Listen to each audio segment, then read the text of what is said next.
നമ്മൾ കണ്ടുമുട്ടിയിരിക്കുകയാണ്. അതും ഇത്രയും നാളെ കോളേജ് പഠിച്ചിട്ട് മനസ്സിലാവുന്നത്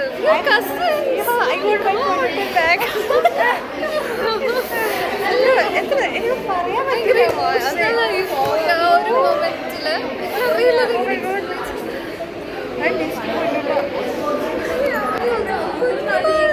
എന്റെ കണ്ണിൽ കാണുന്നില്ലേ സങ്കടം?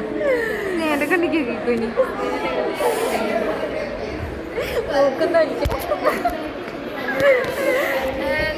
നമ്മൾ ഫൈനലി ഇതാണ് വിദ്യാർത്ഥി എടുക്കാൻ ആർക്കും പറ്റില്ല അത്രയും നാളൊന്നും. കാരണം നമ്മൾ കുഞ്ഞു വയസ്സിൽ നമുക്കത് ബുദ്ധിപോലെ കുറച്ചെടുക്കും. അന്ന് ജില്ല മാറിപ്പോയതിന്റെ പേരില് ഞങ്ങൾ പിരിഞ്ഞു വർഷങ്ങളോളം. 19 കൊല്ലം 15 കൊല്ലം 17 കൊല്ലം ഞങ്ങൾ കാത്തിരിക്കേണ്ടി വന്നു ഒന്നാവാൻ വീണ്ടും.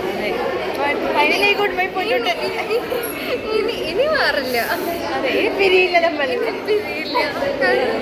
അത്രയുണ്ട് ഗൈസ്. അപ്പൊ നിങ്ങൾ കമന്റ് ചെയ്യൂ ഇനി ഞങ്ങൾ എങ്ങനെയാണ് മുന്നിൽ എങ്ങനെയാണ് സർപ്രൈസ് ചെയ്യണം. നിങ്ങൾ കമന്റ് ചെയ്യൂ ഗൈസ്. ബൈ.